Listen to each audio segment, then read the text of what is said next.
Saludos jóvenes de cuarto año, espero estén bien. Esta clase que les voy a compartir pues era una clase que teníamos pendiente y pues me comunicó a través de su representante de Chisel pues que esta clase les sería evaluada en el próximo parcial que tienen, creo que el día miércoles. Me he atrasado un poco y siento pena con ustedes. No me gusta quedarles mal, pero hubo una situación familiar pues que impidió que pudiera cumplir con el tiempo establecido. Así es que, pero he tratado de hacerla lo más, digamos, no sencilla, sino que con la información necesaria en relación pues a lo que se debe conocer a la hora de hacer el examen físico. Realmente pues examen físico, semiología, diagnóstico pues es algo completamente práctico y lo ideal pues a mí me hubiera gustado más hacerlo tipo laboratorio, pero se me solicitó pues como clase.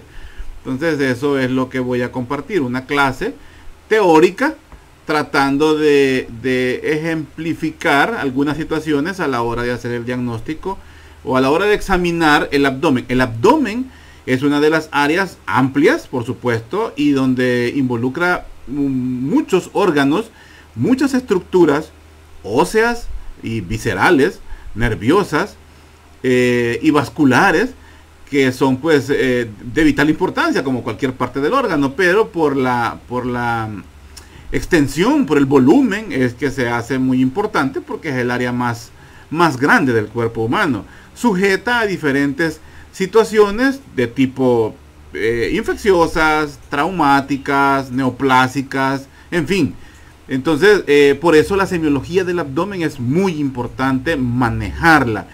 Y tal vez lo importante ahorita es conocer los órganos y las estructuras que se encuentran por debajo de la piel. ¿Recuerdan cuando vimos anatomía de superficie? Pues tocamos un poco sobre esto que vamos a hablar hoy.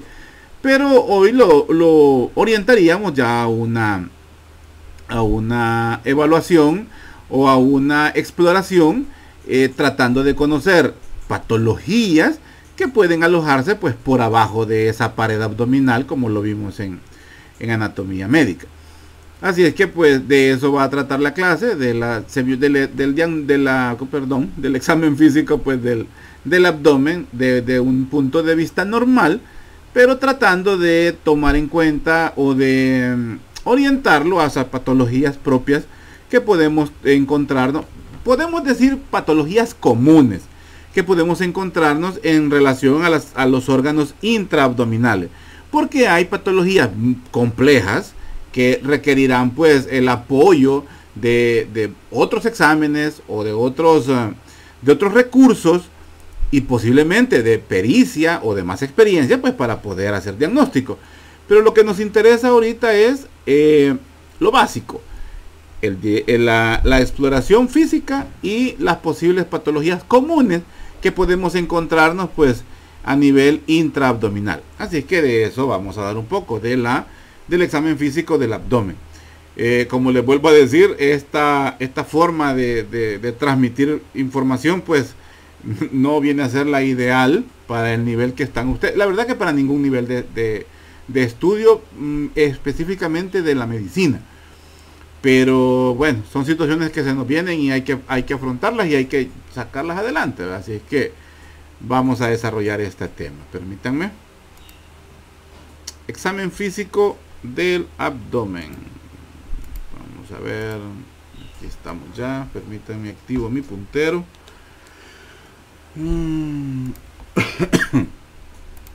Perdón. Sí, examen físico del abdomen.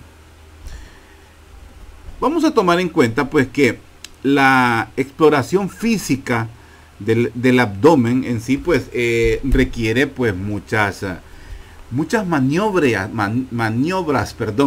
muchas maniobras y muchas recursos para poder comprender lo que está por abajo de esa pared abdominal, para poder identificar diferentes patologías y diferentes antes de hablar de patología, mejor hablemos de las diferentes estructuras que se encuentran contenidas dentro de la cavidad abdominal. Ahora bien, no solamente tenemos que tener una idea de lo que está dentro de la cavidad abdominal, sino que también de lo que vemos a simple vista, de lo que está, como decimos, a vista sencilla, a primera, lo que le vemos inmediatamente al paciente cuando le vemos su abdomen. Y esto no solamente cuando ya lo tenemos en decúbito dorsal, cuando ya lo tenemos en la camilla, sino que desde que entra el paciente ya nos tenemos que irnos fijando en el abdomen del paciente, porque estamos hablando de abdomen, digo, me voy a referir al abdomen, pero como lo vimos en la primera clase que vimos, en el primer laboratorio que tuvimos, en realidad pues uno hace una inspección, ¿verdad? O sea, una primera mirada al paciente y lo tiene que ver en toda la extensión. En este sentido, ¿verdad? Del abdomen, pues tenemos que poner mucho cuidado al abdomen del paciente. ¿Qué tipo de abdomen tiene? ¿Se acuerdan cuando hablábamos de los según la complexión física del paciente, ¿verdad? Cómo es el abdomen del paciente, si es grande, si es abombado, si es globoso, ¿verdad? Si tiene alguna deformidad.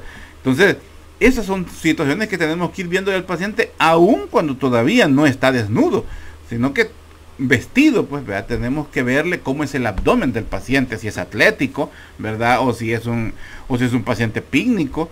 Entonces, son situaciones que tenemos que ir viendo en el paciente, pero ya hablando en la técnica de la evaluación, pues, del paciente, del abdomen, entonces tenemos que ver que ese paciente tenemos que irlo viendo por segmentos a la hora de evaluarlo. O sea, tenemos que ir viendo parte por parte. No lo podemos tener una primera impresión, por decir así, y quedarnos con eso. No, a la hora de evaluarlo tenemos que ir viendo los diferentes segmentos. Es decir, la estructura del abdomen, el tipo de piel del abdomen, la coloración del que le vemos en el abdomen, características que vemos en el abdomen. Más adelante vamos a ver algunos puntos geográficos específicos en el abdomen, deformidades en el abdomen, cicatrices también en el abdomen. O sea, información necesaria que nos va a ayudar para ir formando una idea de qué es lo que este paciente pues nos está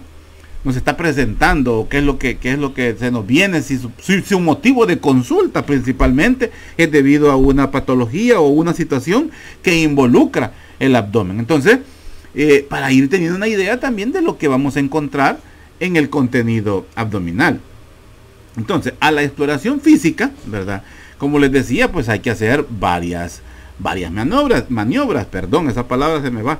Entonces, en la exploración, pues comenzamos ya con el interrogatorio. Comenzamos a preguntarle al paciente. Y es más, antes de que nosotros le preguntemos, esperemos a ver qué nos dice el paciente.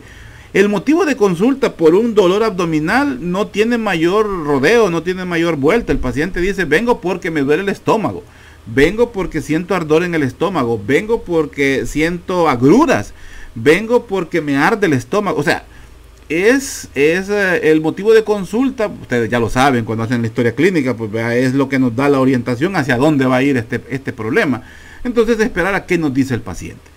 Y luego, pues, ir orientando el interrogatorio según, pues, lo que nos interesa y ir sacándole al paciente, porque a veces el paciente se nos puede divagar en información que tal vez no sea tan necesaria para nuestra historia clínica, aunque para él sí lo sea, pero para nosotros pues tenemos que ir orientándolo para poder ir dilucidando a qué nos estamos enfrentando. Entonces, vamos a irle preguntando al paciente en relación a la patología que él nos está insinuando en relación a su situación pues abdominal. Entonces, en base a eso, pues también, previo, por supuesto, hay que conocer el contenido abdominal. O sea, eso es importantísimo y gracias a Dios, ustedes ya pasaron anatomía, ya fueron mis estudiantes de anatomía y conocen el contenido y la ubicación aproximada y también específica de las estructuras, llámense vísceras, llámense óseas, llámense vasculares, aún linfáticas, ¿verdad? Entonces, eso es bueno para que vayan ubicándose hacia dónde va el problema que el paciente nos va diciendo. Si se toca la fosa ilíaca derecha, ya nos vamos diciendo, puede ser el apéndice. Si se toca el hipocondrio derecho, ya vamos pensando es un problema de la vesícula, un problema del hígado. El hipocondrio izquierdo, pues ya vamos a decir que es un problema del vaso, o se toca tal vez que el flanco, el hipocondrio, ¿verdad? O el mesogastrio, ya vamos a ir epigastrio, pensando en algo en el estómago, hipogastrio, un problema intestinal, no sé. Entonces nos vamos a ir en base a la ubicación que tenemos, ¿verdad? Establecida a nivel de la topografía, pues, del abdomen. Entonces, ir reconociendo las estructuras contenidas es algo, pues, muy importante a la hora de ir historiando a este paciente. Luego, pues, localizar cada una de las vísceras, bueno, eso ya lo decía, del contenido, ¿verdad? Hay que tomar en cuenta que a nivel abdominal, pues vamos a tener contenido del sistema visceral, o sea, del sistema digestivo, las vísceras digestivas, desde el estómago, desde el esófago también, podemos decir, la primera porción, ahí cuando se une esófago con estómago, que se llama el cardia, desde ahí hasta, sigmoides, colocsigmoides, lo encontramos dentro de la cavidad abdominal, y ahí pasamos por todas las demás estructuras: hígado, páncreas, intestino delgado, sus 3 porciones del intestino delgado, las porciones del colon, el apéndice sifoide, y luego, pues, el sistema renal. Encontramos que intraabdominal, aunque están en la transcavidad, pues encontramos los riñones, ¿verdad? Y también, pues, en las mujeres encontramos cierto contenido, aunque no es o sea, no está dentro de la cavidad abdominal, sí están dentro no son intraperitoneales, perdón, sí están dentro de la cavidad abdominal, y encontramos parte del útero, principalmente de la mujer gestante, y parte también de los ovarios, de las trompas de falopio, que las podemos palpar, o que las podemos examinar haciendo un examen abdominal. Entonces, encontramos, pues, parte de estos sistemas que están, pues, contenidos al interior, pues, de la cavidad abdominal. Podemos decir, y esto se me está viendo, que podemos evaluar dentro de la evaluación abdominal, evaluamos la cavidad pélvica. Si se recuerdan, teníamos que la pelvis la dividíamos en una pelvis falsa y una pelvis verdadera, teniendo como límite el anillo, ¿verdad? El anillo pélvico, donde lo que quedaba por arriba era la pelvis falsa, y ahí es prácticamente, tenemos acceso, gracias a la exploración abdominal, tenemos acceso a la cavidad pélvica falsa, o la cavidad pélvica superior. La cavidad pélvica inferior, pues ya no, ¿verdad? Ya es parte de la pelvis, y por ahí, pues, no podemos llegar. Pero podemos explorar también, por ejemplo, la vejiga.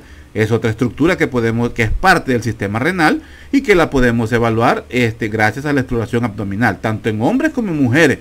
Igual el trayecto de los uréteres.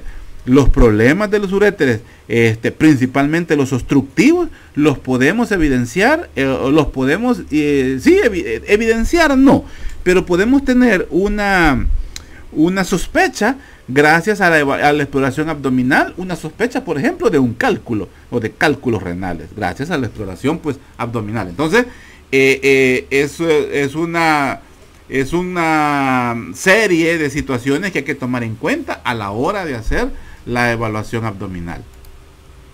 Recordando la pared abdominal, esto es anatomía, Anatomía 2, recordando la pared abdominal, pues veíamos que teníamos diferentes capas, siendo la más externa, pues, la piel, ¿verdad? La piel, y en la piel, pues, tenemos que evaluar lo que vemos a simple vista. La distribución del vello, parecería mentira, pero es muy importante la distribución del vello. No normal es encontrar hombres con vello en el abdomen, aunque hoy, pues, muchos ya se depilan, ¿verdad? Pero eso ya son situaciones que no me voy a meter yo a criticar.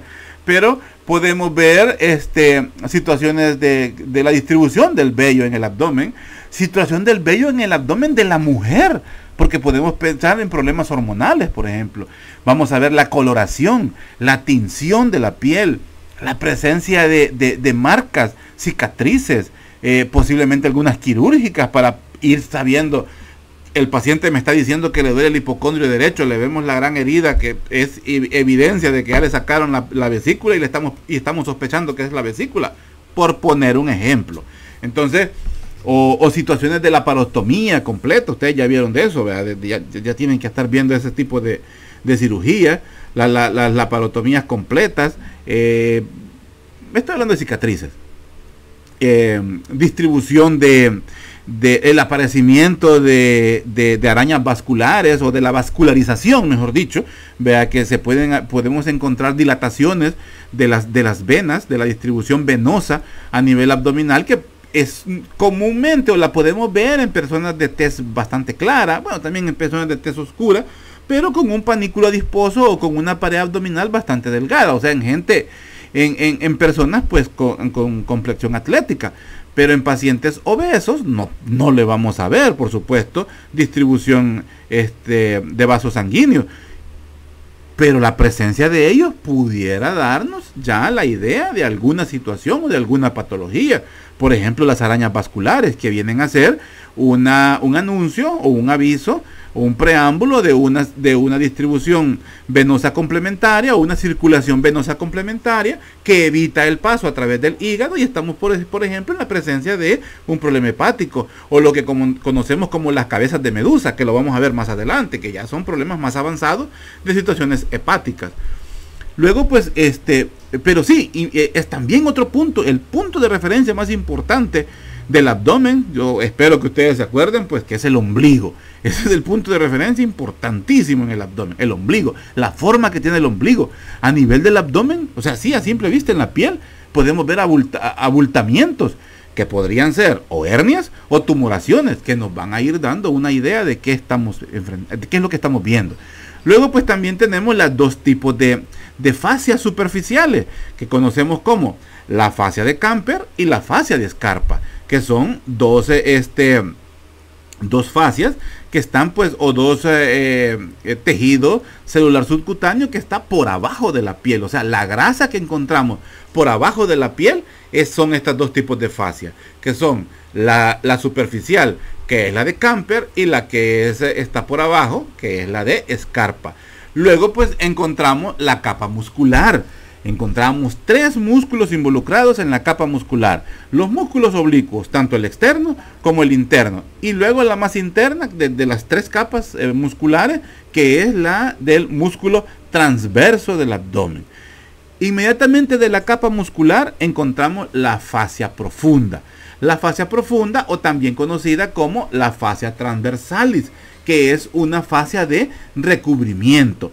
Es una fascia similar a la que cubre los músculos. Entonces es la fascia transversal, es una fascia muscular. Luego tenemos otra capa de tejido celular subcutáneo, o de grasa mejor dicho, que es la fascia de extraperitoneal. Esta es la que está por abajo de la fascia transversalis, que es lo que conocemos a veces como panículo adiposo. La fascia extraperitoneal, que está constituida por grasa, que es una membrana que nos ayuda pues a hacer el intercambio. Esta es la que ¿cómo se llama? En esta es que se basa, por ejemplo, los procesos de la diálisis peritoneales.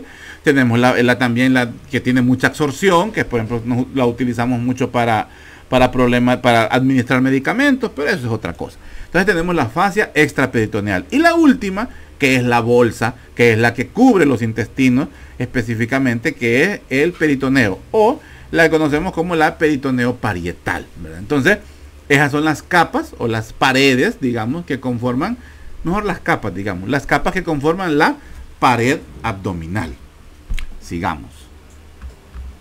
Permítanme, que tengo problemas con mi puntero. Ok, sigamos. Ahí sí. Entonces, para poder estudiar el abdomen, lo ideal es hacer una división topográfica, lo que decíamos, una división topográfica. Hay 2 escuelas para esto, la escuela americana y la escuela europea, o también se le llama en su libro dice francesa, así habla. Está la americana, digamos que lo hace en base a cuadrantes. Y es la que vemos a este lado, que es la de los 4 cuadrantes, teniendo como punto de referencia el ombligo. Esta subdivisión la hace en base a 2 líneas perpendiculares, vea, que cruzan el ombligo, una transversal y otra vertical, la cual lo divide en 4 zonas. Y esas 4 zonas se llaman cuadrantes.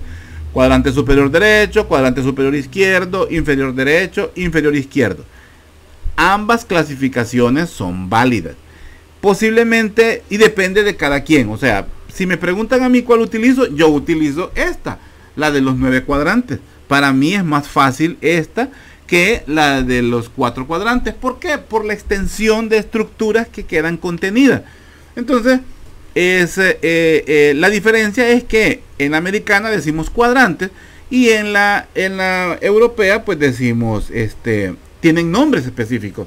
Hipocondrio derecho, como ustedes pueden ver ahí, hipocondrio izquierdo, epigastrio, vacío derecho, vacío izquierdo, fosa ilíaca derecha, fosa ilíaca izquierda, y todas estas que están aquí en medio pues terminan con gastrio, epi arriba, meso en medio, hipo abajo. Entonces a mí se me hace más fácil esta, a ustedes puede hacer que se les haga más fácil esta.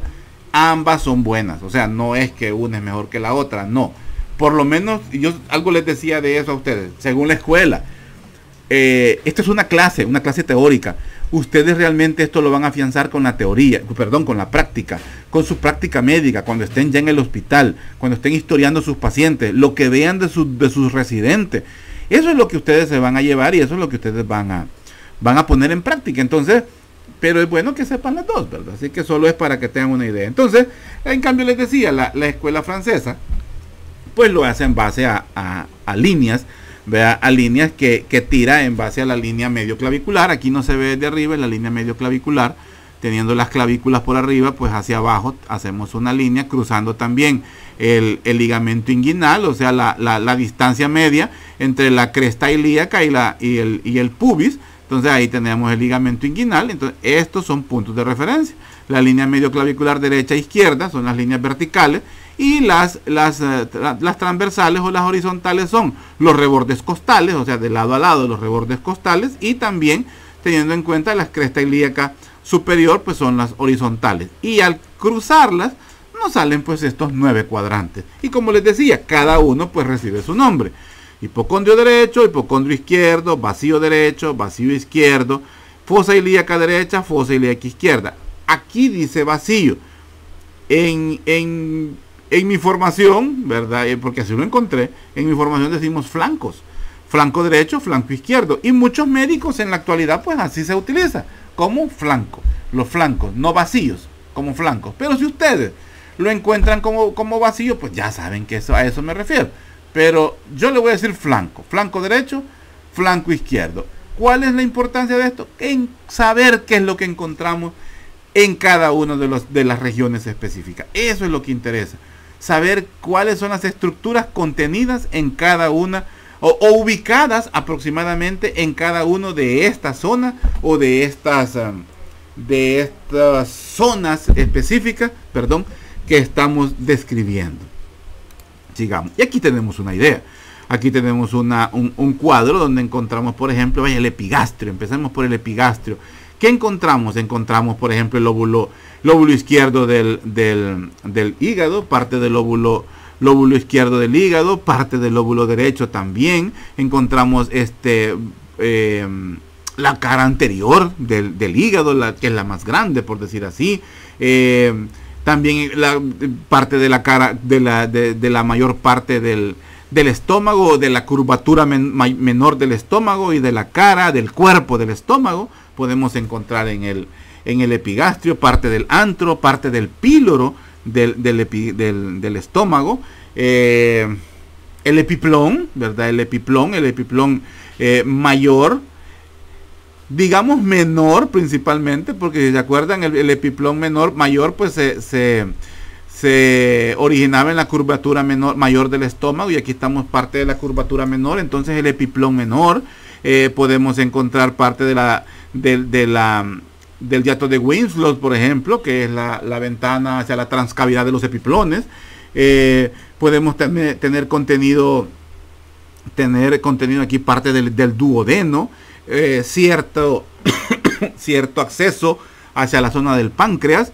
La arteria mesentérica superior, tener en cuenta que por detrás podemos encontrar la arteria, el tronco celíaco, donde se encontraba la irrigación de las estructuras superiores, ¿verdad? Las hepáticas, se me fue, la cística, la gastroduodenal, la gástrica, las partes de las que irrigan también el diafragma. Entonces, son estructuras que encontramos en esta zona de acá. Por ende, pues si estamos hablando de arterias, pues aquí está la aorta, que no, aquí lo tengo enfrente y no lo había leído.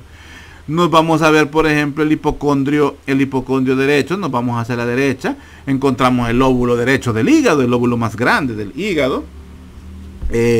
Encontramos parte, pues, de la vesícula biliar, la vía biliar específicamente.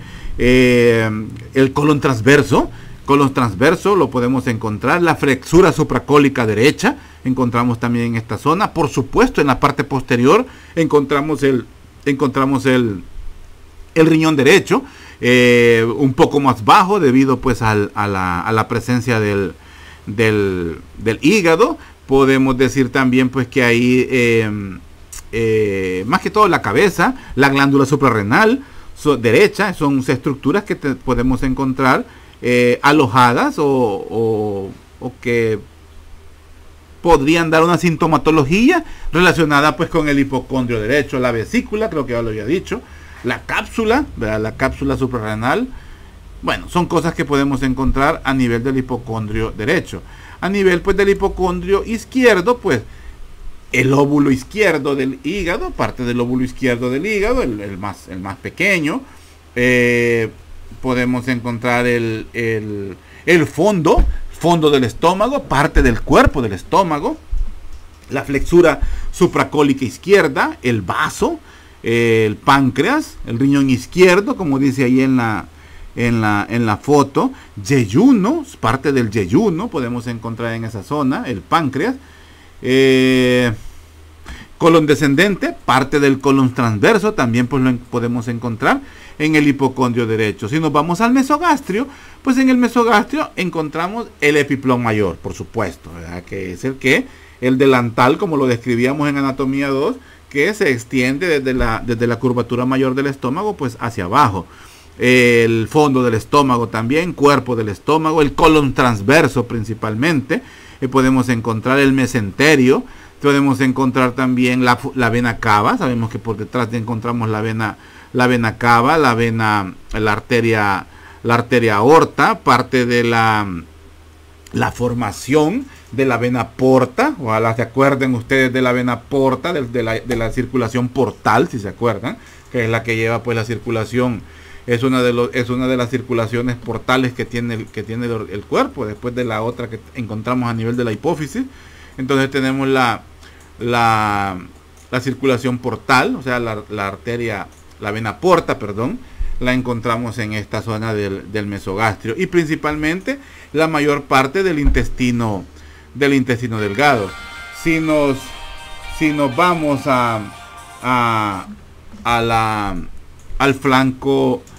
flanco derecho, pues encontramos parte del intestino delgado y principalmente pues el colon ascendente y parte también del riñón derecho. Nos vamos al flanco izquierdo y en el flanco izquierdo pues ya encontramos parte del intestino delgado, principalmente colon descendente y por supuesto pues el riñón izquierdo. Bajamos hasta la fosa ilíaca, hacia el hipogastrio, veamos el hipogastrio, y en el hipogastrio pues encontramos en las mujeres el útero, en ambos sexos pues la vejiga, siempre epiplón mayor, parte del intestino delgado en esta zona, desembocadura de los uréteres, ¿verdad? Y el útero en la mujer. Luego pasamos a la fosa ilíaca derecha, y en esta pues encontramos el ciego, o sea el inicio del colon, el ciego, y por ende pues adosado al ciego pues encontramos el apéndice. Encontramos parte del íleon, ¿verdad? De las asas del íleon, los músculos psoas, ¿qué más? En las mujeres, los ovarios, bueno, el ovario derecho, parte también podemos encontrar de los uréteres y por supuesto los vasos ilíacos. Y en la fosa ilíaca izquierda, pues aquí ya encontramos la finalización, parte de la finalización del colon sigmoide, la terminación del colon descendente. ¿Qué más podemos encontrar ahí? Asas delgadas también, de yeyuno, ilium, en la mujer el ovario izquierdo y también pues los vasos ilíacos y los psoas, como decíamos, los músculos psoas ilíacos que describíamos al lado derecho. Entonces, a grandes rasgos, estas son las estructuras. Por supuesto, recordemos que las vísceras abdominales son móviles y son móviles gracias a su meso. ¿Se acuerdan del meso? Que es que le ayuda pues a mantenerse unido a la pared posterior.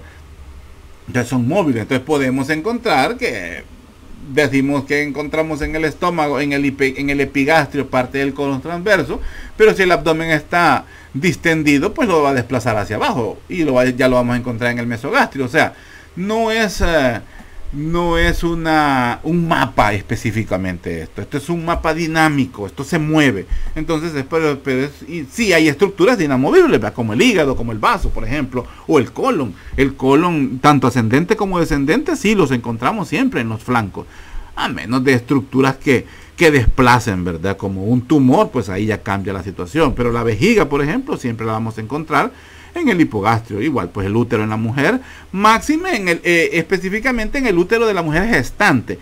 Porque normalmente en una mujer no gestante, que no esté embarazada, pues no lo vamos a palpar. Igual, pues en una mujer de edad avanzada, donde ya hay atrofia normal, ¿verdad?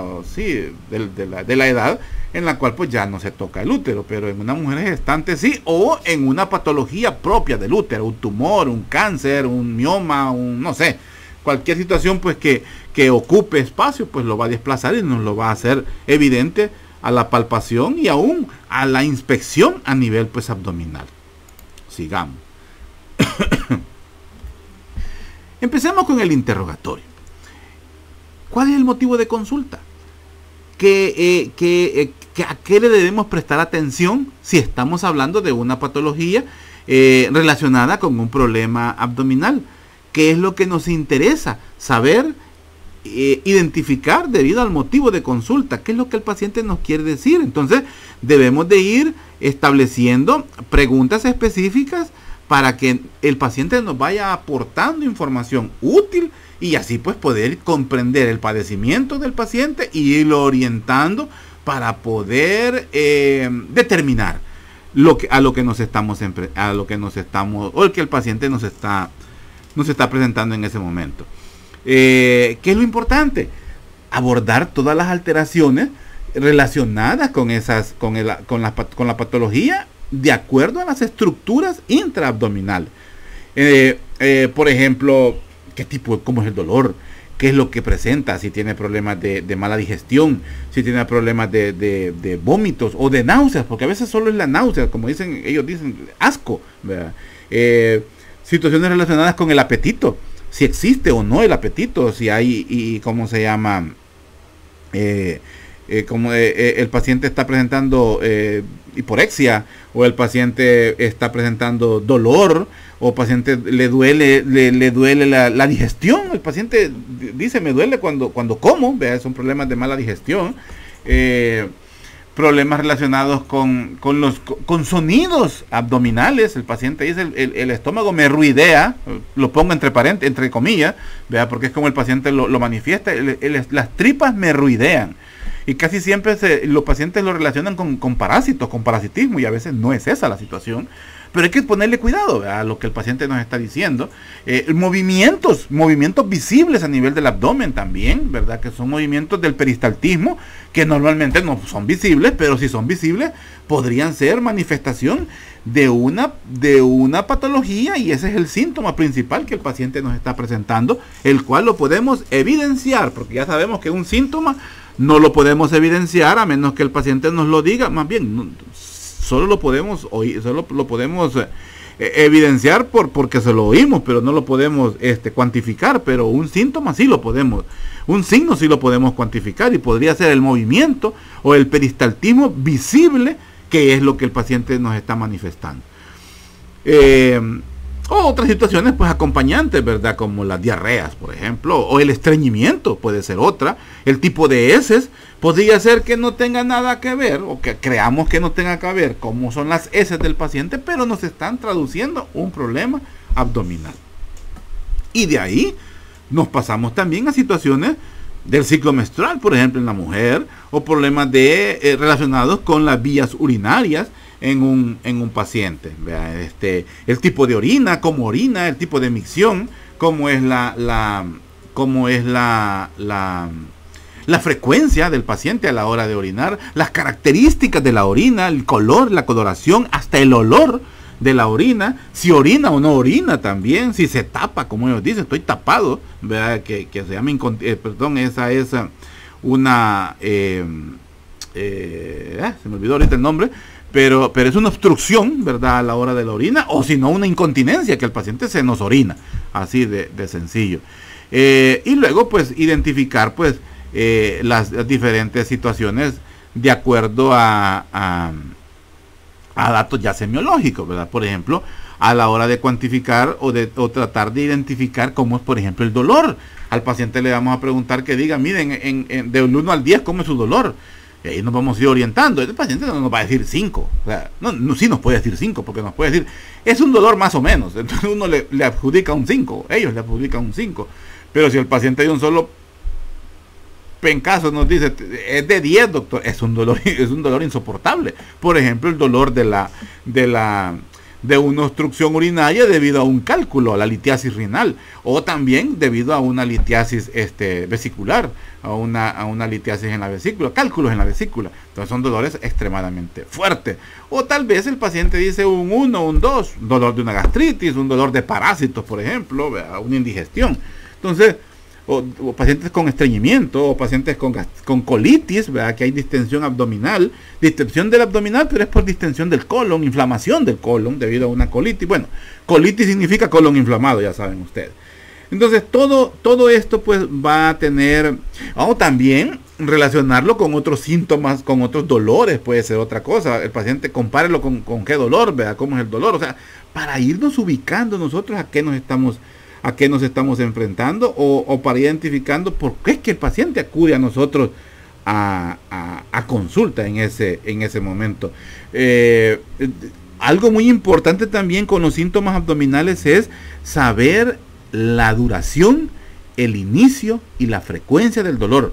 Cuánto dura el dolor. Así como les hablaba de la intensidad, también cuánto le dura.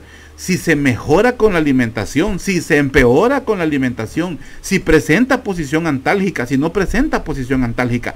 Todo esas son situaciones importantes relacionadas pues con el abdomen. Pero todo esto va a depender de la pericia a la hora de hacer la anamnesis, a la hora de hacer la exploración. En este sentido, pues interrogatoria. En este sentido, a la hora de la interrogación que se le hace al paciente, situación que es imprescindible para orientar nuestro diagnóstico. Si se acuerdan que lo dijimos en el primer laboratorio, lo más importante en la historia clínica es lo que el paciente nos dice y lo que nosotros le logramos sacar antes de examinarlo. Casi que ahí tenemos un buen porcentaje del diagnóstico, porque de ahí es donde orientamos ya el examen físico. Sigamos.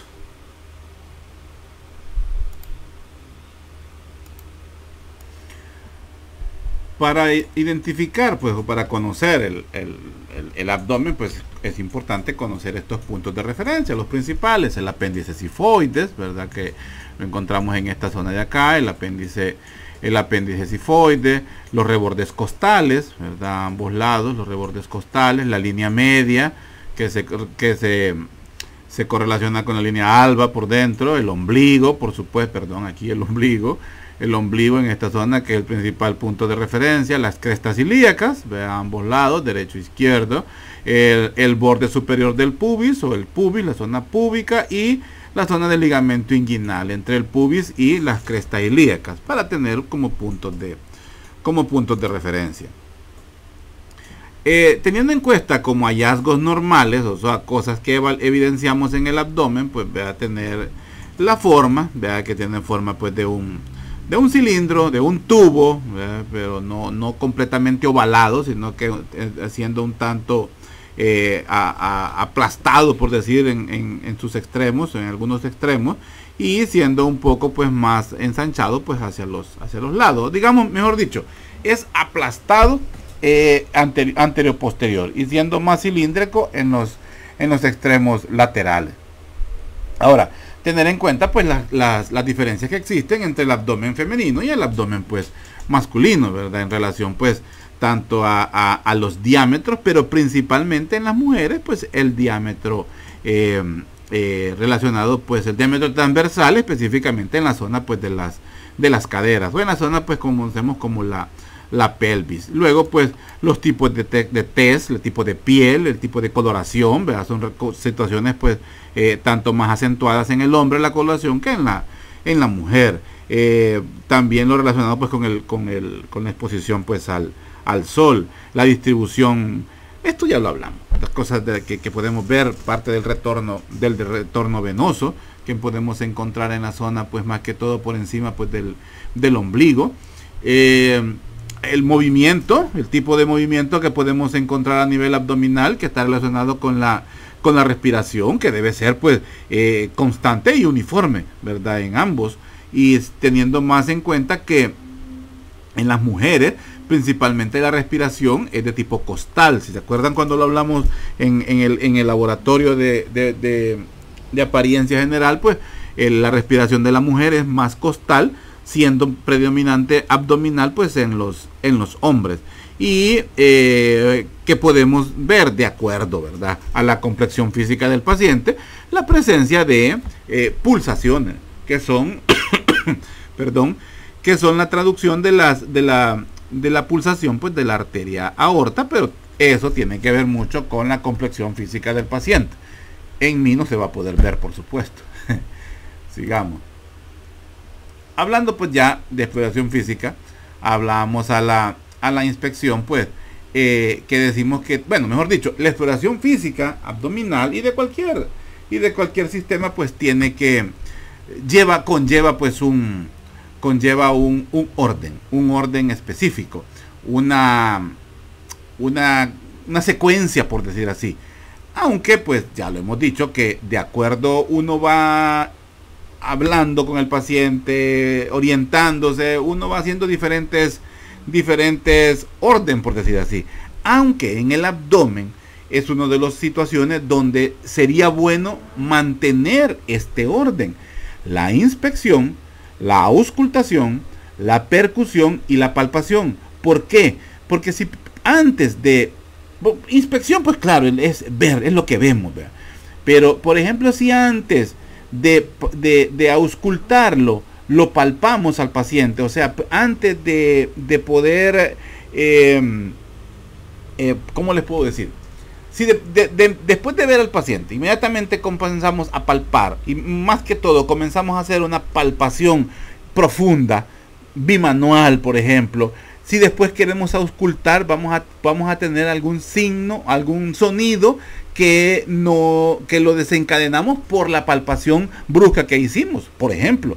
O podemos hacer un desplazamiento de aire, o sea, de gases intestinales que no estaban en el lugar cuando el paciente nos estaba diciendo cómo estaba él en ese momento, que los desplazamos, se fueron a otro lado, y podemos tener un falso positivo o un falso negativo. Vamos a encontrar un timpanismo en alguna zona donde no había aire anteriormente y lo estamos escuchando debido a que palpamos primero. Entonces debe ser ideal primero ver, luego oír, luego percutir y por último palpar. Ese orden debe ser estricto a la hora de evaluar el abdomen. Permítanme.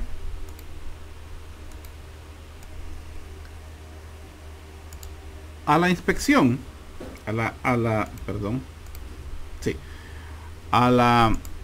la inspección pues del paciente, el paciente tiene que estar pues, como decimos, descubierto, desnudo, para poder evidenciar de lo que hemos venido hablando, la forma, la simetría, las pulsaciones, lo que vemos a simple vista, ¿verdad? En la inspección del paciente. Me he ido adelantando con algunas cosas, creo, así que vamos a ir un poco más rápido. Y sí, también para poder determinar algunas situaciones que nos dan sospecha a la simple inspección, pues podemos decirle al paciente, o podemos hacer más dinámico el examen, decirle al paciente que se siente, por ejemplo, que se ponga de pie, o le podemos decir que tosa, o que haga algún esfuerzo, que haga alguna presión intraabdominal, que contenga la respiración, y esto pues para poder evidenciar, por ejemplo, masas o deformidades o situaciones que encontremos ahí, o que estemos que se nos vuelvan sospechosas en el examen del paciente. Quiero ver, creo que tengo algo de la... Sí, por ejemplo, aquí en la auscultación vamos a encontrar, por ejemplo, ruidos pues normales que podemos encontrar en el intestino, que son debido a la movilización aérea al interior del intestino del paciente, o que consideramos como normales, ¿verdad? Esos son, ¿cómo se llama? Ruidos peristálticos normales en el paciente, que si se aumentan, pues ya pueden irnos dando una ubicación, irnos dando una situación que puede ser debido a un problema en el paciente. Estos ruidos pues pueden ser variables, tanto en frecuencia, en intensidad, en el tono, ¿verdad? Y que también en la aparición, porque puede ser que no sean permanentes, sino que solo sean secundarios o después de una situación del paciente, después que come, después de que se para, después de que se acuesta, o cuando está acostado, cuando está parado, cuando camina, no sé, ¿verdad? Son situaciones que el paciente nos va a ir dando. Y eso va a ser, como decimos, ruidos en condiciones fisiológicas normales, pero que si van aumentando pueden ser ya secundarios a una situación, por ejemplo, la indigestión en los pacientes. Hay algunos lugares, los lugares que nos generan sonido, pues son los intestinos, las vísceras huecas. Situaciones de sonido a nivel de vísceras sólidas, como un vaso, como un hígado, es señal de una situación o de una patología.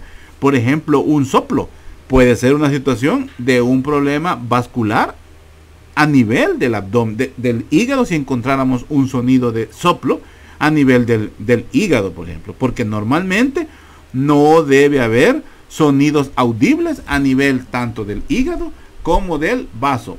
Por poner un ejemplo, normalmente podemos encontrar sonidos en el estómago, sonidos en el epigastrio, o sonidos, por ejemplo, a nivel intestinal, donde encontramos las asas del intestino delgado, o podemos encontrar sonidos normales a nivel del intestino grueso, no así en hígado o en vaso. Volvamos acá. Entonces, en la percusión, cuando hablamos pues de la percusión, pues esto es una técnica especial, ¿verdad? Donde le decimos técnica dígito digital. Es una técnica en donde el paciente pues debe estar recostado. Esta técnica se usa no solamente para nivel abdominal, también lo usamos a nivel del tórax, ¿verdad? Me imagino que esa clase ya la vieron ustedes. Entonces a nivel abdominal, pues el paciente pues debe estar acostado, y se debe hacer en toda la extensión del abdomen. Hay algunos puntos específicos donde se utiliza esta técnica de Gerard, que es la técnica digital. Quiero ver, por aquí lo tengo, es aquí, ¿verdad? En la técnica de la percusión, pues es siguiendo un patrón. Como les vuelvo a repetir, cada uno determina el patrón o determina la forma en que lo hace. Lo importante es hacerlo, eso es lo importante. Tener un orden específico no es que así me lo voy a aprender yo porque así lo hace el doctor Machado. No, yo ni lo hago así tampoco. Esto es ¿cómo se llama? Sacado del internet. Yo, por ejemplo, con mis pacientes, muchas veces el paciente nos dice, y ustedes se van a dar cuenta, aquí es que me duele, doctor, aquí, porque él quiere que exactamente donde él le duele, ahí tenemos que ir a examinar primero. Siempre acostumbrémonos a evaluar primero la zona donde el paciente no refiere dolor, no refiere ninguna sintomatología. Digamos del lado sano, por decir así, ahí comencemos a oír. Porque El examen físico es comparativo, vamos comparando un lado contra el otro. Entonces, es mi forma de trabajar. Yo evalúo primero la zona sana. Si el paciente me dice, imagínense un paciente que me está llegando con un problema que a mí se me hace, no, qué feo soy yo eso, que a mí me da sospecha de que sea un problema de una colecistitis. Entonces el paciente me dice, me duele el hipocondrio, no dice así, yo sé que le está doliendo el hipocondrio derecho. Yo comienzo evaluando el hipocondrio izquierdo y si es posible comienzo evaluando la fosa ilíaca izquierda. Y así me voy comparando uno contra otro lado. Pero cada quien, les vuelvo a decir, es libre de hacer su evaluación. Porque a la hora que nosotros lo escribimos en el cuadro clínico, pues en la historia clínica escribimos lo positivo, por supuesto. Pero es una idea para que tengamos esto. Entonces, que lo hacemos pues con el objetivo de obtener una impresión de todo el abdomen en conjunto, para luego llegar y determinar una zona específica que es donde está el problema que el paciente nos está ahorita en ese momento pues acudiendo, buscando ayuda para que le ayudemos, perdón por el pleonasmo. Bueno, entonces una buena forma pues es utilizar la técnica de los cuadrantes, por ejemplo. Los cuadrantes es una forma para que ustedes pues lo comiencen a hacer, comiencen a practicarlo. Yo sé que ustedes ya lo hacen. Luego pues en la percusión pues lo que estamos buscando pues sonidos timpánicos, por ejemplo, que es debido a la presencia de gas, o sonidos matidez, esa es la forma de describirlo. Abdomen timpánico o matidez intestinal. Por ejemplo, en las obstrucciones vamos a encontrar matidez intestinal. Hay zonas del abdomen donde la matidez es normal. Por ejemplo, en el hígado, por ejemplo, en el vaso. Son lugares que tiene que haber matidez. O en un riñón también. Y son zonas donde normalmente podemos encontrar timpanismo como algo normal. Estómago, colon e intestino delgado. Entonces, son zonas que podemos encontrar pues timpanismo. La presencia de matidez en zonas timpánicas podría ser también que hay cosas ocupantes. Podrían ser líquidos, podrían ser heces, podría ser un tumor, podría ser una obstrucción, pudiera ser una inflamación. O sea, es una forma de irnos orientando a la hora de ir examinando al paciente. Entonces, se va examinando, ¿verdad? La percusión con la técnica, como decimos, dígito digital. Se apoya una mano sobre el paciente y con nuestro dedo anular, nuestro dedo índice, pues hacemos, con nuestro dedo medio y nuestro dedo índice hacemos golpes sobre los dedos o sobre la mano, específicamente sobre los dedos que están sobre el abdomen del paciente. Como vemos, esta mano aquí y la otra comienza a dar golpes, ¿verdad? Golpes sobre el dedo medio. Yo, por ejemplo, lo hago sobre el dedo medio. Con mi dedo índice y mi dedo medio hago golpes sobre mi dedo medio que está sobre el abdomen del paciente. Y ahí pues voy escuchando pues que es el sonido que me traduce cada golpe que voy dando sobre el paciente. Son golpes suaves, por supuesto, no son golpes duros, ¿verdad? Entonces, evaluar, por ejemplo, la matidez del hígado, la matidez del vaso, el timpanismo del intestino, y ahí pues vamos a ir determinando cómo está el paciente. A través de esta técnica también se puede hacer hasta la medición del paciente. Es bueno también al paciente evaluar esto tanto en inspiración como en expiración, porque podrían ser sonidos, un sonido positivo, y podría ser por un descenso de la pared abdominal, y lo que estamos tal vez percutiendo, y lo oímos timpanismo, y lo que estamos repercutiendo es la pared torácica, parte del lóbulo inferior del pulmón, por decir así, y creemos que es el hígado que está timpánico, cuando normalmente debe haber una matidez, por ponerles un ejemplo. Entonces, por eso es bueno hacerlo tanto en inspiración como en expiración del paciente, tomando en cuenta el reborde costal y las costillas, ¿verdad? Pero más que todo el reborde costal, que ya saben que el reborde costal es el cartílago, o la unión de los cartílagos de la octava, novena y décima costillas, que se unen pues al cartílago de la séptima, y eso es que conforman de la séptima costilla, y todo eso es que conforma se me fue el reborde costal, ¿verdad? Que es el cartílago costal. Hablando sobre las palpaciones, que es lo último, creo que eso era lo que teníamos en este cuadro, sí, de la palpación, teníamos que son dos tipos de palpación, una palpación superficial, una palpación profunda. Teniendo en cuenta que son dos tipos de palpación, hay que recordar que tenemos la palpación superficial, ¿verdad? Que siempre la hacemos pues es monomanual, o sea, con una sola mano, y es una palpación suave, es una colocar nuestra mano sobre el abdomen del paciente sin ejercer una presión fuerte, una presión interna, sin tratar de hundir, pues por decir así, la mano. Entonces vamos palpando sistemáticamente. Igual inicio yo en la zona sana o en la zona que el paciente no refiere dolor, para terminar por último en la zona que el paciente refiere a la sintomatología.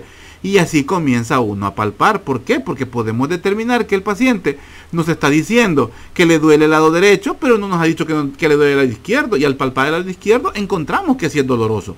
Y pudiéramos pensar entonces que es una estructura que cruza todo el abdomen, o sea que está en ambos lados. Por ejemplo, un colon transverso. A veces la situación del dolor del apéndice, de la apendicitis, es un dolor referido en el lado izquierdo, pero muchas veces también encontramos ese dolor en el lado derecho, el dolor de la apendicitis, pero podría ser encontrado en el lado izquierdo, y eso pudiera darnos una otra idea de que tal vez no sea la apendicitis, o nos confirme el diagnóstico. Entonces, por eso es ir haciendo una palpación de forma sistémica y de forma pues bilateral para encontrar dolor, espasmos, tumoraciones, masa, lo que pudiéramos encontrar. Entonces lo hacemos, como decimos, con una mano, y esta mano pues debe estar, por decir así, de forma perpendicular hacia el abdomen del paciente, sin ejercer pues mayor fuerza y sin ejercer movimientos bruscos. Los movimientos en la palpación superficial debe ser ligeros movimientos, suaves hacia adentro. Y cómo se llama, por decir así, solo tocando sutilmente la piel. En diferentes regiones del abdomen del paciente. Con esto podemos determinar el grosor también de la pared abdominal. Podemos hacer una pellizcar, ¿verdad? La piel del abdomen, y podemos ver la turgencia, si está turgente, si está seca, si está arrugada, si vemos la presencia de músculos, si se palpan los músculos, por ejemplo, de la pared abdominal, si podemos palpar los reptos abdominales. En algunos podemos palpar hasta determinar la distribución de los oblicuos. Todo eso es importante. ¿Por qué? Porque podría ser un dolor tan exquisito en el paciente, una peritonitis, por ejemplo, que cuando lo describimos decimos dolor a la palpación superficial. Eso traduce que el paciente tiene una sensibilidad extrema en el abdomen. Porque si de un solo comenzamos a apretar duro en el paciente, podemos decir entonces dolor a la palpación profunda. Automáticamente podemos dar la idea de que solo si palpamos con fuerza le duele. Pero si lo hacemos así, delicado al inicio, podemos determinar que es un dolor exquisito y que es una patología importante, que posiblemente sea un abdomen agudo que va a requerir una exploración quirúrgica. Por poner un ejemplo, pasamos a una palpación profunda, y en esta pues ya hacemos una palpación donde queremos evaluar la cavidad. O sea, aquí queremos evaluar ya las vísceras directamente, el contenido de la cavidad abdominal. Y en esta, pues, el paciente, pues, por supuesto, debe estar acostado. Aunque podemos hacerlo también el paciente sentado. Y podemos hacer una palpación porque hay algunas estructuras que no son palpables. Ya vamos a ver más adelante. Por ejemplo, la técnica de Goethe, ya la vamos a ver más adelante. Para determinar, pues, los órganos ubicados en la línea media, o sea, en todo donde tenemos las zonas del gastrio, epi, meso y hipogastrio, la zona de los hipocondrios, la zona de los flancos, la zona de las fosas ilíacas, ¿verdad? Para determinar esas estructuras. Pasamos de una palpación superficial a una palpación profunda, donde sí hacemos un desplazamiento, una movilidad a nivel abdominal, y ya no podemos iniciarlo de una forma monomanual y luego podemos pasar a una forma bimanual. donde ya utilizamos pues ambas manos. Y aquí encontramos pues estas técnicas propias de la evaluación abdominal profunda, donde hacemos, por ejemplo, donde tenemos los índices en contacto, ¿verdad? Que como esta que vemos acá, vea que son, ¿cómo se llama? Son técnicas especiales para poder determinar estructuras, o para poder desplazar una y quedar libre otra estructura y poder pues determinar qué es lo que pasa en ella. Donde más que todo los pulpejos de los dedos son los que hacen la presión intra. Luego tenemos, por ejemplo, las manos superpuestas, donde la mano que queda abajo es la que hace la presión, perdón, es la que tiene contacto, pero la que le hace la fuerza es la mano que queda pues por encima, siempre sobre los dedos. Es más que todo es para vencer resistencias a nivel de la pared abdominal. Algo muy importante, tal vez no lo dije al inicio, es decir al paciente que debe estar relajado. Muchos pacientes, por la misma exploración física, el paciente está inquieto, el paciente está tenso. Entonces, al paciente hay que ponerlo a que respire hondo. Por eso es bueno en la interrogatorio al paciente irle dando confianza, para que al examen físico el paciente colabore. Muchas veces el abdomen está duro y podemos describir abdomen en tabla, que es sinónimo de una peritonitis o de una situación irritativa dentro de la cavidad, posiblemente un trauma cerrado de abdomen, donde puede ser una víscera la que esté estallada o perforada, y tenemos un abdomen paralizado, que decimos ilio paralítico, por ejemplo. Entonces, y estamos y es una situación grave. Pero también podemos encontrarnos con un paciente que por el miedo, por el temor, por el nerviosismo, el paciente hace duro el abdomen. Y eso pues también nos va a dar un falso positivo. O también tener un poco de cuidado, porque hay pacientes muy sensibles a que a la hora de examinar el abdomen, pues después de ganar la risa le hacemos cosquilla. Parte también del nerviosismo y de la ansiedad que genera un examen físico. Entonces hay que tener en cuenta eso. Luego pues una técnica muy útil, vea, la técnica del peloteo, que es donde tratamos de con una mano elevar las estructuras posteriormente, y con la otra pues tratar de encontrarlo. O sea, como dicen, una mano ofrece las vísceras que están abajo y la otra pues lo va a palpar. Casos del riñón, por ejemplo, es una de las que utilizamos en algunas situaciones también para determinar un lóbulo hepático, o por ejemplo para la vesícula. Si queremos tocarla mejor, pues hacemos una presión adentro y por detrás, pues en la parte posterior del abdomen del paciente, y no estamos tocando la vesícula por detrás, estamos desplazando pared costal, estamos desplazando riñón, estamos desplazando el lóbulo derecho posterior del hígado, pero con eso logramos ofrecer la vesícula a la mano que está por encima del evaluador para poder determinarla mejor. También lo usamos en la zona de la fosa ilíaca para identificar los ovarios en la mujer.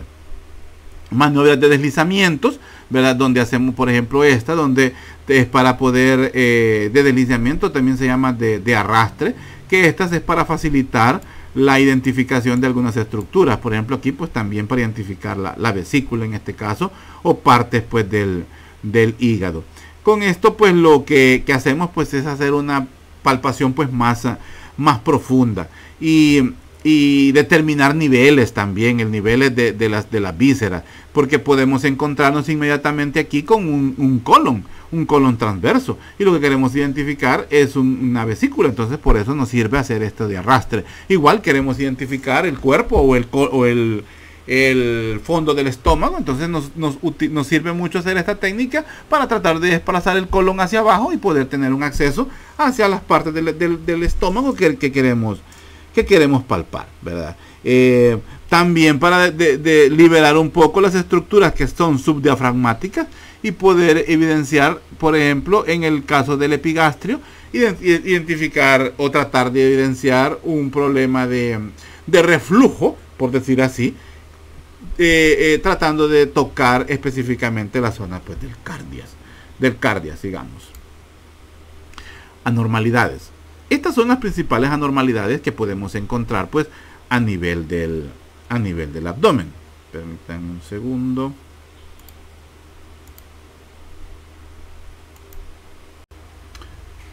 Con respecto pues a las anomalías que podemos encontrar a nivel de la pared abdominal, de las más frecuentes pues las estrías, ¿verdad? Las que vemos aquí al fondo se parecen a estas, pero estas, las estrías abdominales, que estas pues son como cicatrices, las cicatrices que encontramos por abajo de la dermis, que son de aparecimiento longitudinal, más que todo de la zona de los flancos, de la zona baja, parten pues a veces de las fosas ilíacas hacia arriba, y es debido a una lesión o a una rotura, por decir así, una fractura, no, rotura sería, de las fibras elásticas de la piel, o sea, más que todo en el componente colágeno pues de la piel. En un inicio pues son de color rojizo y de color rojizo, bueno, según la piel del paciente. Los pacientes de tez blanca pues son rojizas, y en los pacientes pues de tez oscura pues son azuladas, por decir así. Con el tiempo pues tienden a tener una coloración blanquecina cuando ya son crónicas. Frecuentemente las encontramos en las pacientes durante el embarazo, y también en los pacientes obesos se ve esto. Es un signo muy importante, por ejemplo, en la enfermedad del Cushing, enfermedad de Cushing, donde principalmente estas estrías son de color púrpura, ¿verdad? Es un color entre magenta y se me olvida el otro color, ¿cómo que se llama este otro? Es un color púrpura. Bueno, es un rojo, un ocre, por decir así, un ocre encendido. Acuérdense que los hombres no somos muy buenos para los colores. Luego, otra patología muy frecuente, pues la diástasis de los rectos, una separación de los músculos rectos abdominales. ¿Se acuerdan que al centro pues tenemos la línea alba, que era una como decíamos, un entrecruzamiento entre las fibras de lado a lado de los músculos horizontales que encontramos a nivel del abdomen, el transverso, los oblicuos, interno y externo, forman la línea alba. Pues a nivel de la línea alba se da una abertura, una separación, y eso pues hace que se separen los músculos rectos abdominales y genera esta situación. Quiero ver si la puedo dar un poquito de aumento. Ups, no me da. Aquí está. Entonces nos da esto, que es la separación de los músculos rectos abdominales. Entonces estos pues se separan y nos da esa situación del paciente, la cual suele ser, digamos, visible. El paciente tal vez estando acostado porque hay un desplazamiento y hay una deformidad del abdomen, pero también, así como en esta paciente que está en decúbito, que está por ejemplo en bipedestación, pues vemos que es evidente la diástasis de estos, o la separación de estos músculos rectos abdominales. En algunas situaciones pues puede ser consecuencia del embarazo, ¿verdad? Situaciones postquirúrgicas, y también por situaciones musculares, situaciones de atonía muscular, lesiones nerviosas, ¿verdad? Pueden ser, y también de tipo congénito, algo pues con lo que se nace, una debilidad tal vez en la pared muscular del abdomen. Luego tenemos las infecciones, ¿verdad? Pues posiblemente infecciones en la pared abdominal, en la cual pues celulitis, abscesos, por ejemplo las peritonitis en pacientes que tienen diálisis peritoneal, secundarios a alguna lesión, situaciones pues que encontramos en la pared abdominal.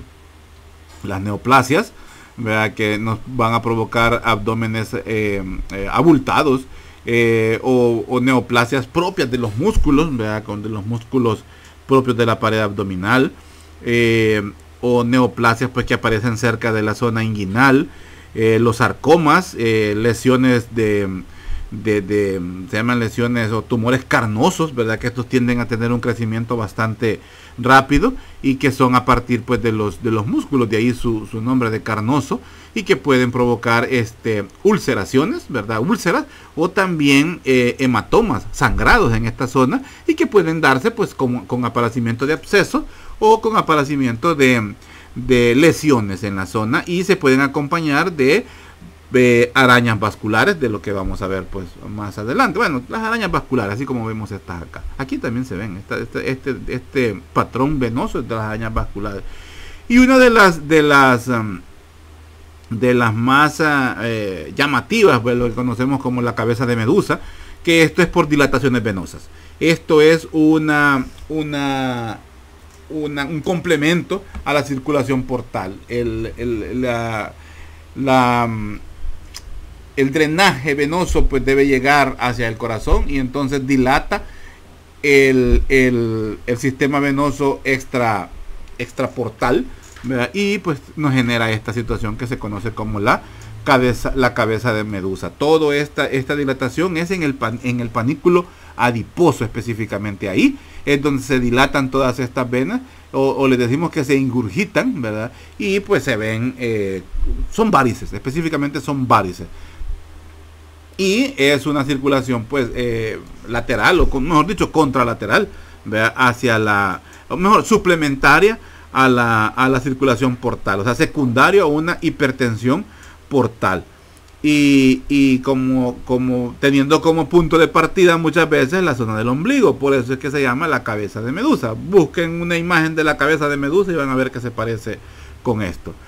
Y otra pues la más llamativa, o digamos que de mayor motivo de consultas, pues las hernias. Permítanme, donde tengo aquí, creo que está, sí, las hernias, las cuales pues pueden ser, como vemos ahí, ya sean hernias umbilicales, hernias epigástricas,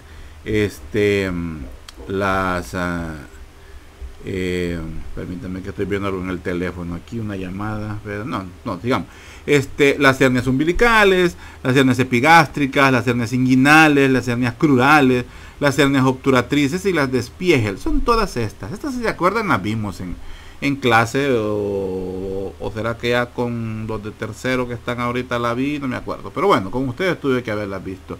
Las epigástricas pues son específicamente de la línea media, y las vamos a ver que están relacionadas pues con el estómago, por ejemplo,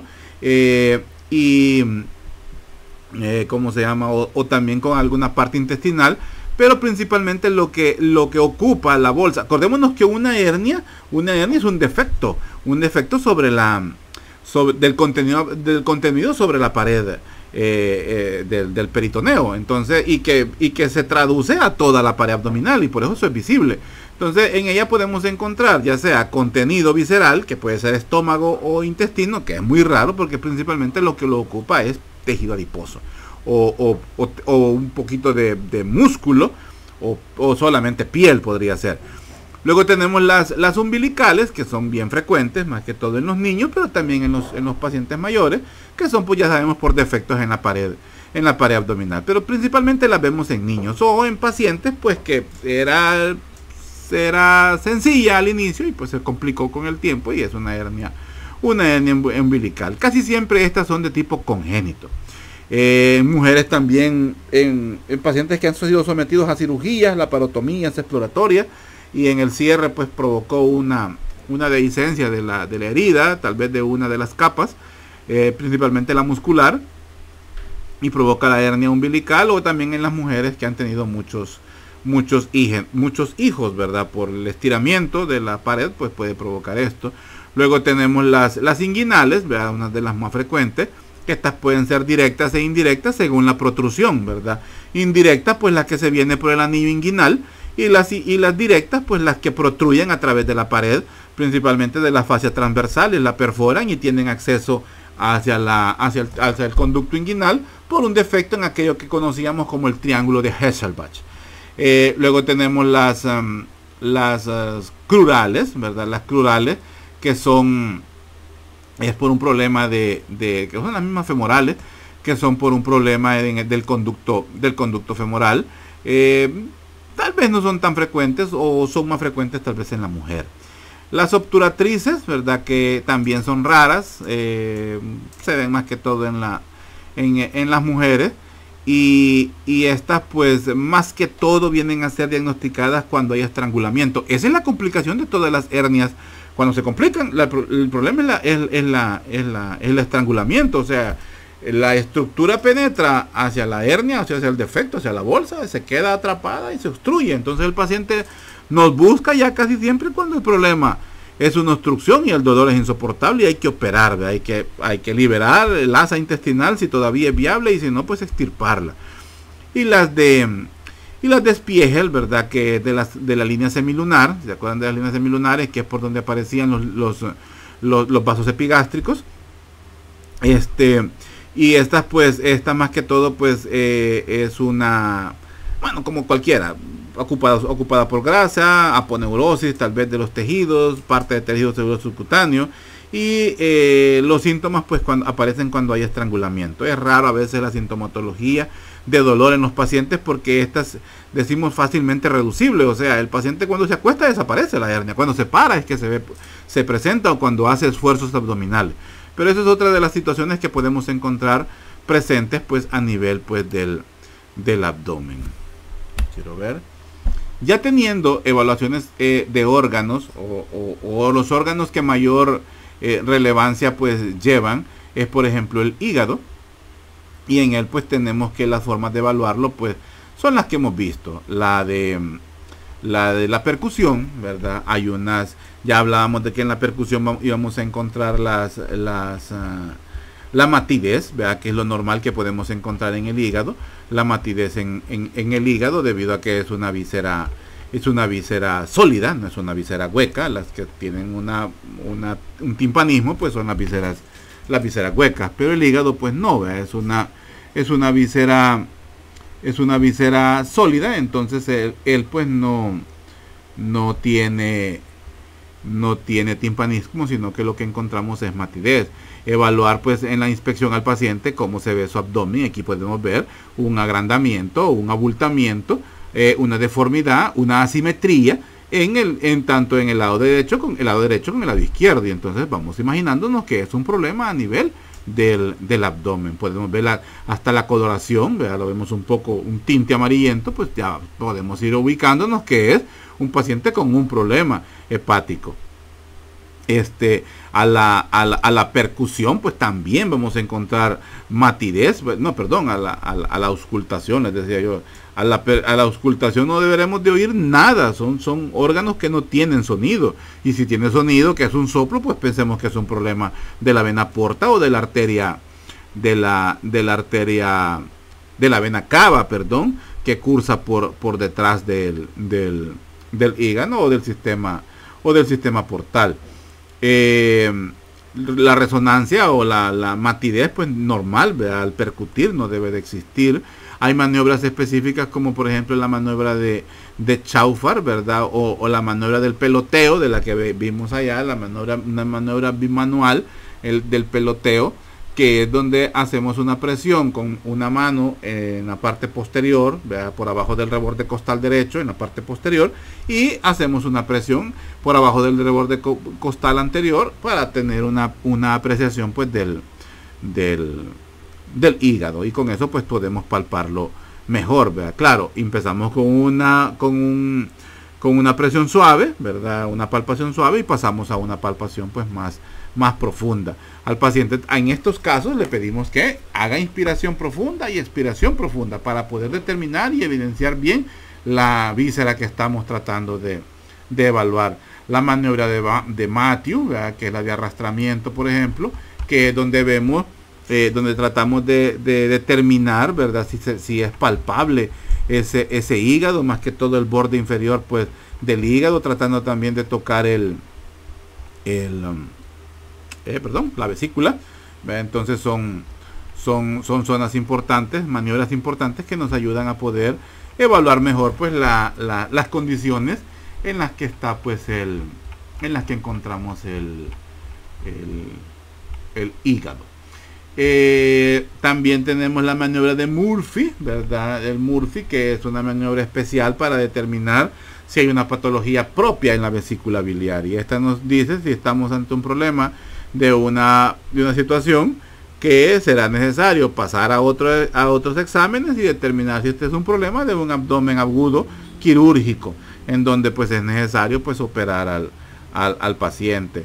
Otra que es la del rasgueo hepático, vea que esta es para poder determinar las dimensiones del hígado. Eso nos puede dar idea de la dimensión o del si estamos por ejemplo ante una hepatomegalia, desde donde comenzamos, se coloca el estetoscopio en la parte más en la parte más superior, teniendo como punto de partida la línea medio clavicular, y comenzamos a hacer un rasgueo con el dedo sobre la zona del hígado, y hasta donde lo logramos ubicar el rasgueo o el sonido, tenemos un punto. Lo mismo hacemos en la otra zona por abajo del reborde, y ahí tenemos una idea del volumen de ese hígado, y podemos decir si estamos ante una hepatomegalia y pues pasar a otros exámenes.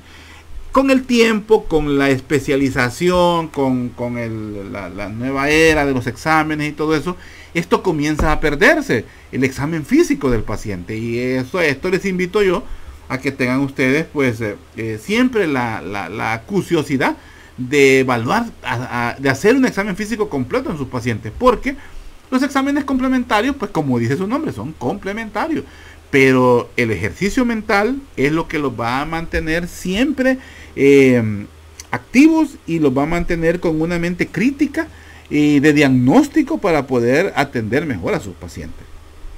Estas son, por ejemplo, técnicas para evaluar pues el hígado. Otras técnicas para evaluar, por ejemplo, el vaso. Vean, nos valemos de la percusión y de la palpación. En algunas situaciones el vaso normalmente no es palpable. Vea, y si es palpable, tal vez es porque el paciente es extremadamente delgado, pero normalmente el vaso no se puede palpar. Tampoco se puede oír, ¿verdad? Entonces tenemos que hacer algunas técnicas especiales, por ejemplo, para percutirlo. Al paciente se pone ¿cómo se llama? De lado, ¿verdad? Se pone al paciente de lado y se hace percusiones sobre la zona del tórax, ¿verdad? Sobre el hipocondrio izquierdo, para poder determinar la matidez propia del vaso, que muchas veces pues es muy difícil. En algo otras pues se hace por percutir espacios intercostales, los últimos espacios intercostales al lado izquierdo, teniendo al paciente con inspiración, con expiración profunda, perdón, una inspiración profunda, y luego pues se hace una percusión, primero una expiración y luego una inspiración, y después determinar una matidez en esa zona del vaso, que si encontráramos algo timpánico, porque estamos haciendo una percusión, podemos sospechar alguna situación del paciente. A la palpación pues lo mismo, el paciente en decúbito dorsal se hace una maniobra tipo de gancho para poder tratar de tocar algún polo del hígado, del vaso. En esta posición también, en la cual es para la posición de Schuster, que el paciente se pone de lado con un miembro flexionado, y se trata de determinar, como no hay presión sobre esta zona está libre, no es un decúbito lateral completo, sino que es intermedio, donde se hace la presión en la zona del vaso para tratar de tocar pues los polos de él. Ahora, esto, como vuelvo a repetir, no se puede hacer en pacientes, por supuesto, con obesidad o con panículos adiposos abundantes, ¿verdad? No se puede. Sigamos.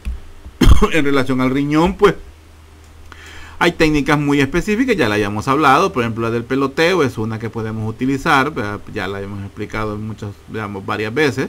Una pues para determinar patologías del riñón, pues la puñopercusión es la más útil para determinar inflamaciones, edemas, crecimientos, infecciones propias del riñón. Aquí vemos una directa sobre la zona renal, que está por abajo de los rebordes costales, pero idealmente pues se pone una palma y sobre la palma sobre el dorso de la mano pues se golpea la zona renal, y si hay situación de importante irritativa al interior, pues el paciente nos va a registrar pues algún dolor. Esto tanto al lado derecho como al lado izquierdo. Si se hace cierta presión sobre esta zona, pues pudiera tocarse los polos inferiores del riñón en los pacientes delgados. esta técnica, que es la técnica de Goethe, es para tratar de identificar el riñón pues por los polos inferiores. Porque, en una posición al paciente de pie, se le hace una, que haga una genuflexión con una pierna, pero siempre el paciente se mantiene de pie, y con esto pues se puede llegar a tocar un poco el riñón o determinar o hacer un diagnóstico diferencial entre si es un problema renal o si es un problema de la vesícula o propiamente pues del hígado. Es una forma muy útil para poder evaluar pues al paciente, para poder evaluar a profundidad ese riñón. Ahora, hay puntos, por supuesto, dolorosos, y estos son muy importantes a nivel del riñón, que los encontramos tanto en la parte posterior, como decíamos, que es haciendo estas maniobras, y hay otras partes dolorosas, creo que hay otra diapositiva sobre eso, donde vamos a ver dónde están los puntos ureterales, o sea, el viaje de los uréteres desde el riñón hasta llegar pues a la vesícula. Eso creo que lo tengo más adelante, permítanme. Otra evaluación importante a nivel del abdomen es la presencia de líquido libre, la ascitis, con problemas, por ejemplo, de problemas hepáticos en el paciente, es lo que llamamos como la onda ascítica. Esta onda ascítica es como se llama, evidenciable, se evidencia pues por el líquido libre. Le pedimos a alguien que nos ayude, que coloque su mano sobre la línea media, y pues uno hace una percusión en un lado y en el lado contralateral ponemos la otra mano, y tendríamos que sentir como el líquido libre a nivel abdominal en esta zona genera una onda que es registrada en la zona contralateral. A eso le conocemos como la onda ascítica. Se transmite gracias al panículo adiposo y a todas las estructuras que están acá, porque es agua, es un agua libre, pero que no es agua, ¿verdad? Entonces es una secreción libre al interior del abdomen, y que genera pues una onda que es palpable en la zona pues contralateral, o sea, de flanco a flanco. El impulso pues, o sea, de la onda se transmite a través del líquido y se evidencia en el lado pues contralateral. Específicamente de lo que conocemos como dolores, era lo que les decía en aquella diapositiva. Son zonas que son normalmente donde podemos encontrar situaciones de dolor. Hay una, ¿cómo se llama? Hay un cuadro, no me acuerdo qué es, el cuadro 2 parece del capítulo que ustedes tienen. Permítame, quiero ver para que no quedarme así en el aire. Creo que es en el cuadro 2. Es el cuadro, no, el cuadro 10.3 es en el cuadro 10.3 encontramos situaciones relacionadas pues con el dolor abdominal, que está pues relacionado con lo que hemos venido hablando: aumento del volumen, percusión, sonido, y todo eso nos va traduciendo pues en una situación de dolor o de una sintomatología específica a nivel del abdomen, donde pues encontramos pues por ejemplo lo que conocemos como el punto cístico, que es esta zona de acá, que es donde encontramos sintomatologías relacionadas pues con el hígado, con la vesícula biliar, con el colon, ¿verdad? Son situaciones que están relacionadas con los órganos pues que están orientados en esta zona. A nivel pues del epigastrio ya encontramos zonas relacionadas pues con el abdomen, con el estómago, úlceras, ya sea gástricas o duodenales, problemas de cáncer, neoplasias, enfermedades del páncreas, la pancreatitis nos puede dar una sintomatología ahí, o alguna hernia de tipo epigástrico encontramos en esta zona. En la zona pues del hipocondrio derecho, pues ya les hablamos del punto cístico, la vesícula biliar, el hígado.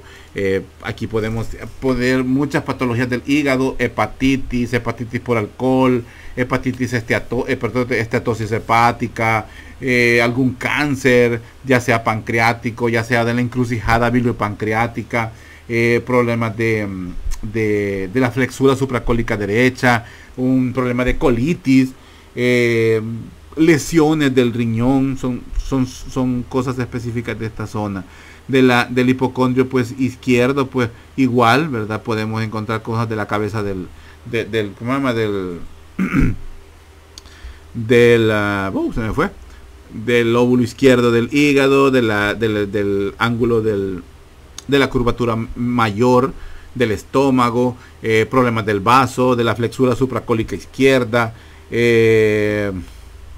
por supuesto, todo en esto, pues úlceras, cáncer podemos encontrar a cualquier nivel. A cualquier del mesogastrio, pues encontramos pues problemas intestinales. Muchas veces el parasitismo, pues la sintomatología es en esta zona. La sintomatología por los amibas, pues es en el colon, por ejemplo, ascendente o transverso. En el punto de McBurney, por ejemplo, que encontramos acá, que son de apendicitis en esta zona de aquí, pero muchas veces la apendicitis no genera un dolor aquí, sino que un dolor periumbilical, y muchas veces si es retrocecal no genera dolor, sino que una sensibilidad difusa a nivel del abdomen y ser un problema de apendicitis.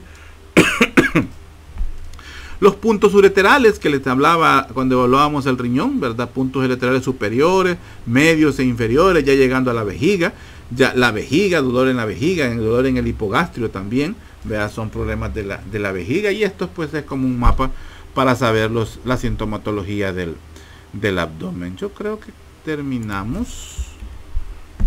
Y con respecto a los sonidos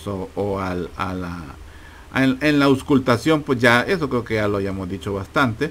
Normalmente pues hay sonidos audibles que son propios del peristaltismo, o son propios de la digestión pues de los alimentos. Eso es común, es normal. Que tienen su intensidad, y por eso es bueno que ustedes siempre, ahora que están en preparación, escuchen un abdomen normal y oigan cómo es el peristaltismo, cómo es el sonido del intestinal del paciente, cómo es, digamos, en ayuno, cómo es inmediatamente después de comer, y cómo es a las horas de haber comido. Eso es importante pues conocerlo. Las situaciones donde hay pues silencio abdominal, donde no hay ningún sonido que se genere al auscultar ¿cómo se llama? El abdomen. Es otra situación que hay que tener muy en cuenta, que puede ser debido a una parálisis intestinal, a una situación pues que ha detenido por completo el funcionamiento del intestino, y eso pues podría provocar alteraciones en los sonidos audibles en el abdomen. Los problemas diarreicos también pueden aumentar el sonido intestinal. La aparición de sonidos de tono alto, de tono bajo, en fin, diferentes situaciones que podemos encontrar a nivel pues del dolor y también del sonido, y también identificar si este sonido se acompaña de un dolor específico a la hora que se genera el sonido. Es algo muy importante.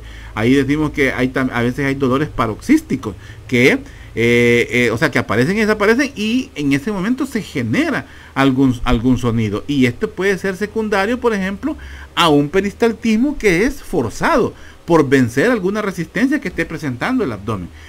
Sonidos normales también son los sonidos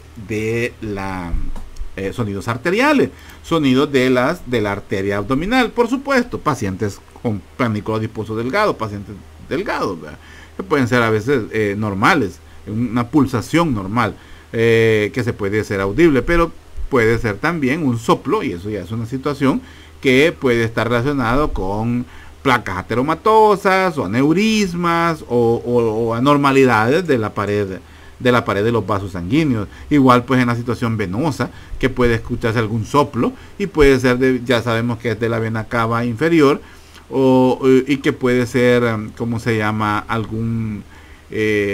Podría ser hasta palpable ese tipo de situación que se genera en la pared venosa, no solamente audible, sino que palpable, que se llaman trill, y que pueden ser más que todo periumbilicales, que podrían darse en problemas de una obstrucción completa de la circulación portal. Vean, los trill periumbilicales es una señal pues de una obstrucción portal.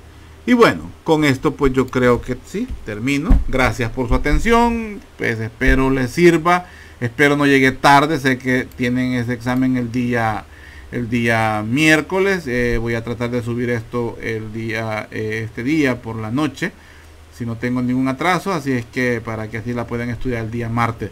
Cuídense mucho, jóvenes, es un gusto. Espero trabajar en la próxima con ustedes de forma presencial, que era lo que yo quería, pero pues situaciones pues como les vuelvo a decir, personales, pues han impedido poder hacer todo esto y de duelo, así es que hemos tenido que recurrir a esta situación. Ya le habíamos dicho a Giselle por ahí. Así es que cuídense mucho, éxitos en sus exámenes, estudien mucho, jóvenes. Acuérdense que hay muchas esperanzas en ustedes. Son uno de los grupos pues más compactos, más compactos en el sentido de que tienen unas notas que todos andan bien. Y eso me genera a mí mucho agrado trabajar con alumnos así. Así es que éxitos jóvenes, nada más. Y que salgan bien en su examen. Cuídense, un gusto, adiós.